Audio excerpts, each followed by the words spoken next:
Good morning, children. So, which chapter we are continuing with? The structure of the atoms.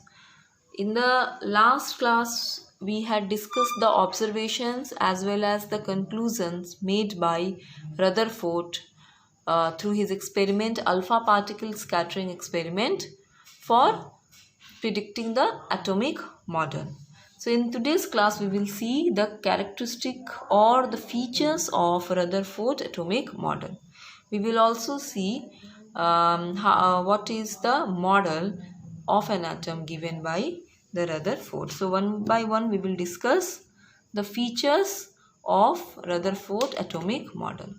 So according to first feature of Rutherford atomic model, there is a positive center in an atom which is called as the nucleus. Okay, if this is the center, then the center is called as nucleus. The name given to the center by the Rutherford as nucleus. Okay, and according to him, the entire mass of an atom is concentrated on the nucleus only. Students, when Rutherford atomic model was predicted, at that time Rutherford and other scientists, they considered only two subatomic particles, that is protons and electrons, because at that time the discovery of neutron was not done, and considering only two subatomic particles, they were trying to give the or predict the structure as or the model of an atom. Okay, so he said that there is a positive center in an atom which he named as nucleus, and he also said that the entire mass of an atom is concentrated on the nucleus. So he predicted that there must be the presence of protons at the center, that is on the nucleus, making the center or the nucleus positive center, okay, or positively charged. Okay, and he said that, as he said that entire mass of an atom is concentrated on nucleus because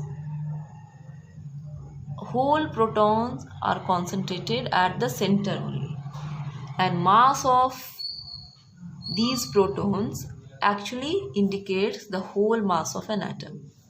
Though there are two types of subatomic particles, that is proton as well as electrons also, but electrons, the mass of an electron is negligible as that of the mass of the whole atom, or you can say the negligible as compared to the mass of the protons.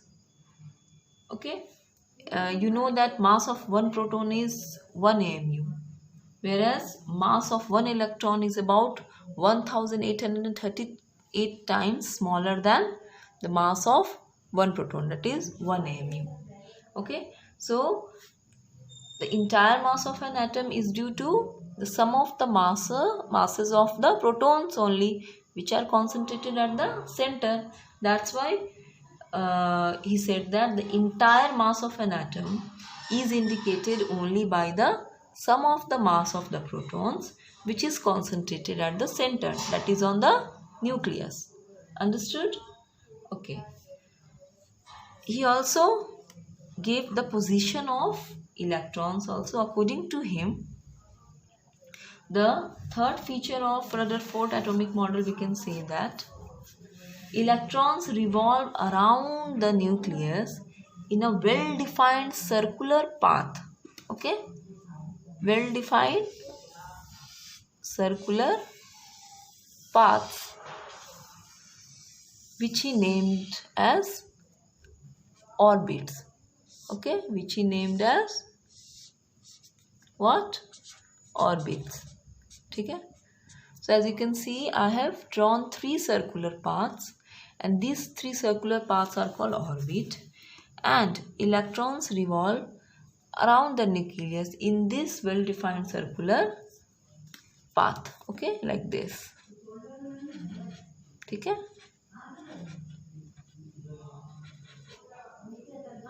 like, okay.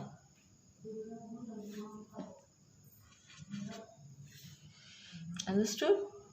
So electron revolve around the nucleus in a well-defined circular path, which he called as or named it as orbit. Okay. Now he also the fourth feature of Rutherford atomic model was the size of the nucleus is very small as compared to the whole size of an atom. According to him, the radius of the nucleus is 10 to power 5 times less than the radius of an atom. So the fourth feature said is like that: the volume occupied by the nucleus is very small as compared to the whole volume of an atom. Okay. Now the number of electrons which are revolving around the nucleus is just like the planetary movement. Okay, like planet around the sun. Okay. So here the number of electrons which are revolving around the nucleus in the orbits must be equal to the number of protons which are concentrated on the nucleus. So if there are, how many electrons I have shown here? 1, 2, 3, 4, 5, 6. If there are 6 electrons in orbits revolving around the nucleus, there must be equal number of protons, that is 6 protons should be there on the nucleus, as we have drawn 1, 2, 3, 4, 5, 6. 6 protons I have shown. So the number of protons and number of electrons must be equal, making the atom electrically neutral and stable. As you can see, if the number of protons on the nucleus and number of electrons in orbits are equal, okay, then there is no net positive or negative charge on an atom, because both positive and negative charges, that is the magnitude of proton and magnitude of electron, are same. So they cancel out each other's effect, making the nucleus electrically neutral as well as stable. Okay. So these are some of the features of Rutherford atomic model, and that's how the model of an atom predicted by Rutherford. So this is somehow the structure predicted by Rutherford. So now we will see some of the drawbacks or limitations of Rutherford atomic model. Though the model of an atom given by Rutherford gave many new things, that is the position, he defined the position of protons, then the electrons also. Okay, he also found out the positive center in an atom, but still it suffers from many defects. So different scientists have different claim, and Rutherford did not justify actually the things asked by the other people. So we will just discuss some of the drawbacks and limitations of Rutherford atomic model. So according to other scientists, they said that any particle in a circular orbit, any particle moving in a circular orbit or circular path would undergo acceleration. You would be knowing the definition of acceleration. It is what? How will you define acceleration? It is the rate of change of velocity. So actually what happens? The magnitude or the velocity of electrons remains constant in a circular path. If the electrons move around the nucleus in the circular path, their velocity and magnitude will be constant, but the direction keep on changing due to the tangential motion. You know that any body which is moving in a circular path, they will have what? Tangential motion, and due to this tangential motion, their direction keep on changing like this. And if the direction changes, there will be change in the speed. Okay, there will be change in the speed of the object. So if speed changes, okay, direction changes, that means what? There is change in the velocity with time, which shows the body which is moving around a circular path is actually undergoing what? The acceleration. So according to one of the scientists, Maxwell, he gave one theory called as electromagnetic theory, and according to him, if any body is doing acceleration while moving in a circular path, they will lose their energy continuously in the form of radiations. They will emit radiation when they lose the energy. And if they lose the energy in the form of radiation, their circular path will go smaller and smaller like this. If they are moving like that, with time, the circular path in which electrons are moving will go smaller and smaller like this. Okay? And a time comes when these electrons will finally lose all of its energy in the form of radiation and fall into the nucleus. Okay, when they fall into the nucleus, they will make an atom highly unstable, which actually doesn't happen. Atom is electrically neutral and it is quite stable. So considering those theories starting from Dalton's, every scientist tried to predict the structure of an atom. But if this is the case, if electrons are moving in a circular path, the result will be what? A time comes when the electron will lose all its energy and they will finally fall into the nucleus, making the atom very much unstable. So that justification was given by the other scientist. And Rutherford actually did not justify why the electrons do not lose their energy and they will keep on moving in the same orbit and they will not fall into the nucleus. He did not justify that.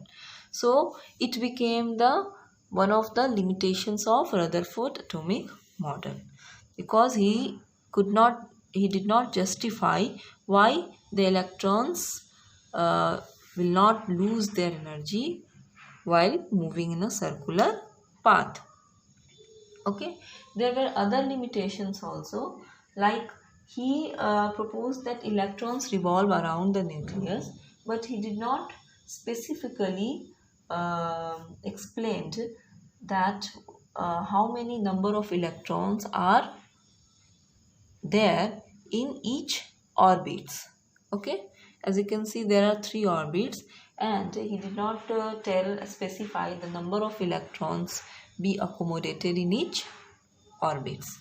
So these were some of the limitations of Rutherford atomic model that was corrected again by the other scientist whose name was Niels Bohr. Now we will see Bohr's model of an atom. So in order to overcome the drawbacks of Rutherford's model of atom, just now we saw, and to explain or to justify the drawbacks of Rutherford model of an atom, Niels Bohr proposed a new model called as the Bohr's model of an atom, and his model was based on Planck's quantum theory. Okay, so his model was called as what? Bohr's model of an atom, and it was said that this is the first step towards the modern atomic theory, because this model, that is Bohr's model of an atom, was able to explain, he was able to justify the doubts which was there in Rutherford's model of an atom in relation to with respect to the circular motion of electrons in different orbits in an atom. Okay, so he could justify the drawbacks of Rutherford model of an atom. So we will see what does Bohr's model of an atom tell. Okay, so according to his model, atomic model, an atom consists of a small heavy positively charged center, that is called nucleus. Okay, and electrons revolve around the nucleus in a circular path, which he called, just like in a Rutherford, as orbit. That was given by Rutherford. It was named by Rutherford as orbit. So an atom consists of small heavy positively charged nucleus at the center, and electrons revolve around the nucleus in a circular orbits or in a circular path. Now, electrons which are moving in a circular path, they will not lose their energy because the electrons revolve around the nucleus in the circular orbit. They are the discrete orbit actually. That means what? They have the fixed value of energy. Hence, these all orbits are also named as energy levels. Okay, these orbits are also called as energy level because electrons revolving in a specific orbit, in a given orbit, they will have the fixed value of energy, and that's why these orbits are called as energy levels. Okay, they are also named as energy shells, or they are also just called as shells, or they are just called as energy shells. They are also called as stationary, okay, stationary states. Why? Because why they are called as stationary, why they are called as energy levels, or why they are called as stationary state? Because stationary word means the energy of the electrons revolving in a particular orbit is fixed and doesn't change with time. That means energy of the electrons remains constant as long as it stays in the given orbit. Okay? Until and unless the electron jumps to the higher orbit or it goes to the inner orbit, it will not change its energy. Okay? So the energy of the electrons remains constant as long as it stays in a given orbit. Okay, understood? Now, according to Bohr's model of an atom, the electrons present in different orbit will have different energy. Means the orbit which is closest to the nucleus will have some energy which will be different from the electrons which are present in the orbit just after the first orbit, and each electrons present in each orbit will have different energies. Okay, so these different energy levels are marked as, or they are named as 1 2 3 4 like that. So the orbit which is closest to the nucleus, which is nearest to the nucleus, will get the orbit number or shell number 1. It is called as the first orbit or first shell or the first energy level. Okay, now second, just after the first orbit, the second orbit is called as it is given the number second shell. Similarly, the third is third shell, fourth shell, fifth shell, like that. Okay, so this shell are given the shell number 1 2 3 4 as it goes away from the nucleus. Okay, so they also named the first shell as K shell. Okay, they named first shell or first orbit as K shell, second orbit as L shell, third shell as M shell, fourth shell as N shell, fifth shell as O shell, and again the sixth shell as P shell. Okay,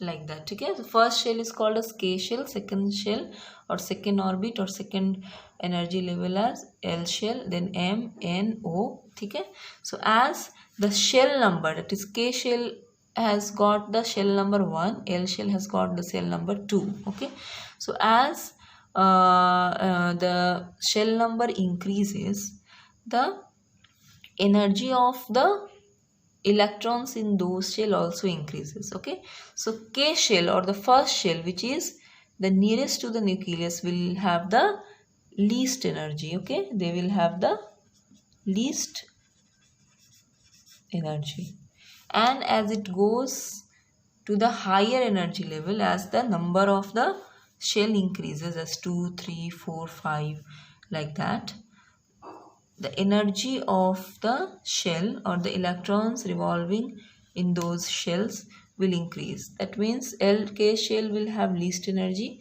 then L shell will have the energy higher than K shell. Similarly, M will have the energy higher than L shell. Similarly, N will have higher than M, then O, then N, and P will have higher energy than O. So energy of the shell increases as the shell number increases. So sixth cell will have the highest energy and first cell will have the least energy. So electrons revolving around those nucleus will have the least and then higher and highest energy, like that. So that's how the structure of an atom given by the Bose model of an atom. Okay, so basically Bose model of an atom was it came into light only to explain the drawbacks of Rutherford model of an atom. Bose could explain why electrons will not lose their energy when they undergo the circular movement in an orbit, because the energy of the electrons are fixed in a particular orbit and it will not change with time as long as it stays in a particular orbit. That's why he named this orbit as energy levels or stationary states or energy shells. Understood? But again, Bohr's model of an atom suffers from many defects because his theory for the model of an atom was valid only for the hydrogen atom. He could predict all the properties of an atom only for the hydrogen atom. Other than hydrogen atom like helium, lithium and other atoms, the properties of atom did not tally with the experimental data. So we will see now what are the limitations or drawbacks of Bohr's atomic model. Okay, we will see some of the limitations of Bohr's atomic model. So there are many limitations of Bohr's atomic models, but we will see the most important limitations of Bohr's atomic model, and it is that he could not explain the properties of atoms having more than one electron. That means his model was able to explain the properties of hydrogen atom and not the properties of atoms of the elements other than hydrogen element. Okay, why? Because the reason was that hydrogen contains only one proton and one electron, and the model which was predicted at those time, they considered that an atom consists of only two subatomic particles, that is protons and electrons. There was no concept of neutrons.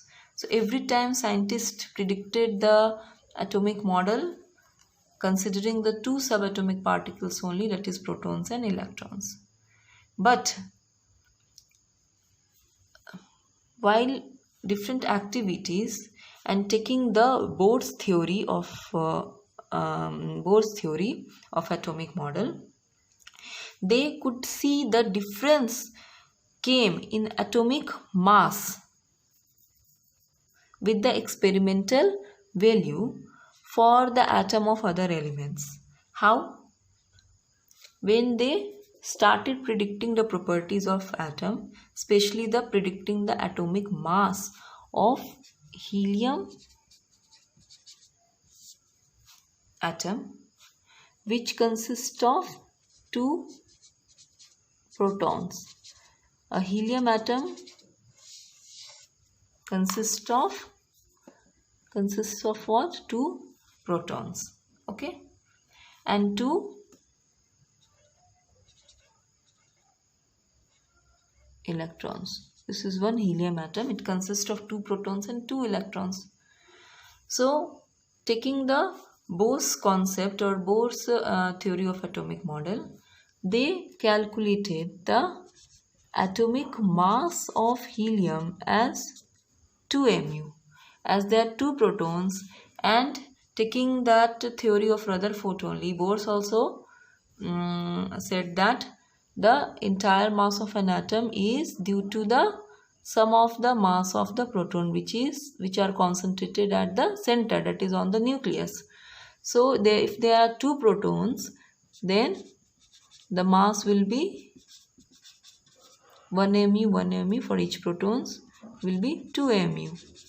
But experimentally the mass of helium was measured as 4 mu. Okay, so this discrepancy in the mass is calculated by considering Bohr's theory as well as experimental data. It indicated that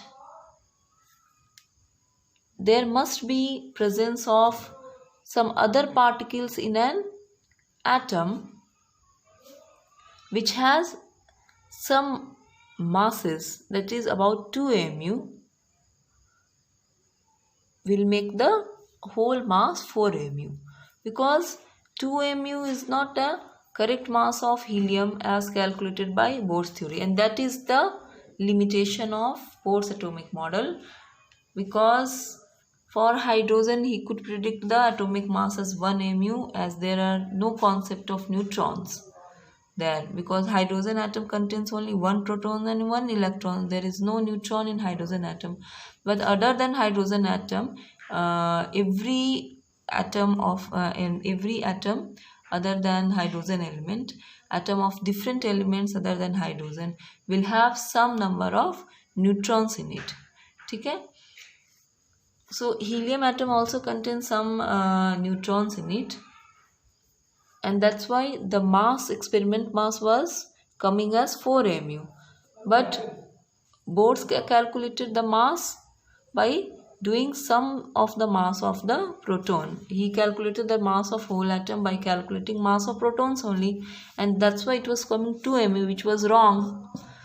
So this was the limitation, one of the most important limitation of Bohr's model, that he could not predict the atomic mass of the element other than hydrogen element. Okay?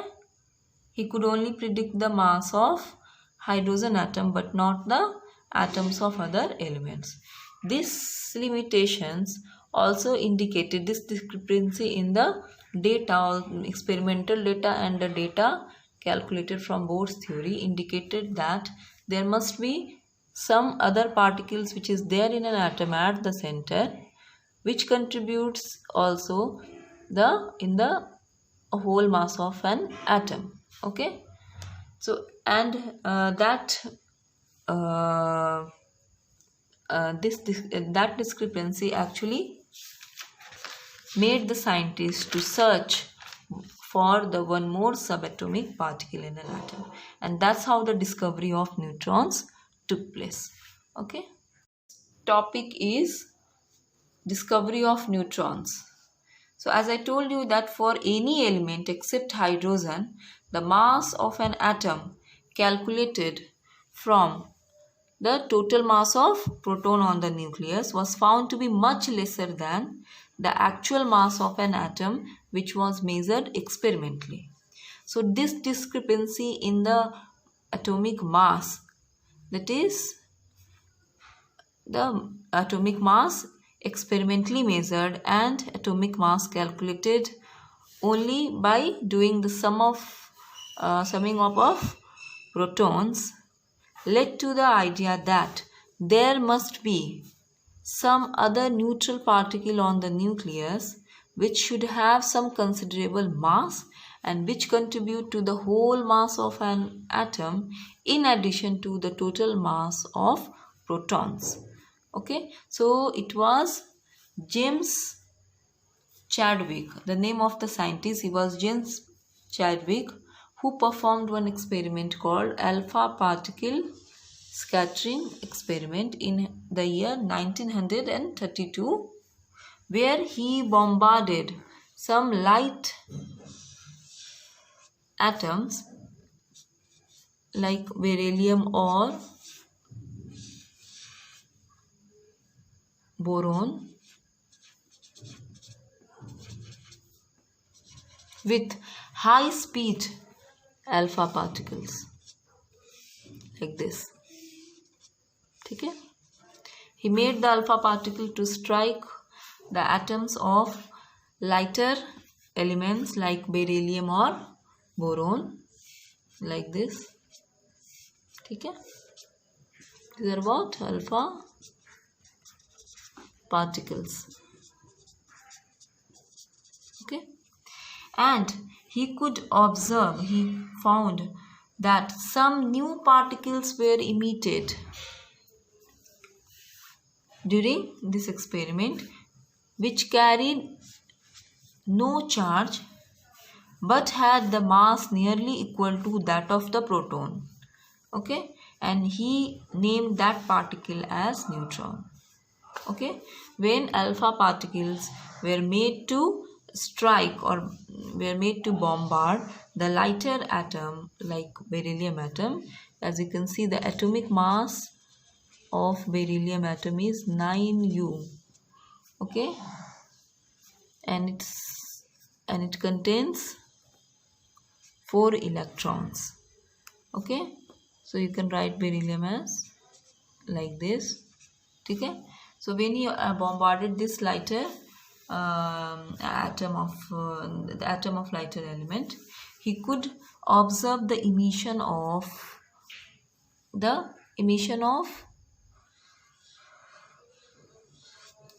a particle which is neutral and carried the mass almost equal to mass of one proton, that is 1 MeV, and that he named it as the neutron. Okay, so neutrons can be denoted as like this. It has the mass almost equal to the mass of one proton, that is 1 MeV, and it does not have any charge. So you can denote neutrons like that, 1 and naught. Okay, so that's how the discovery of neutron took place. So James Chadwick was the scientist who identifies and proposed the neutrons as a neutral particle present on an atom, present on the nucleus of an atom along with protons. Okay, along with protons. Okay, and the mass of the total protons and mass of total neutrons actually indicates the whole mass of an atom. So it was again predicted that there are 3 subatomic particles in an atom, that is protons, electrons and neutrons, and the whole mass of an atom is actually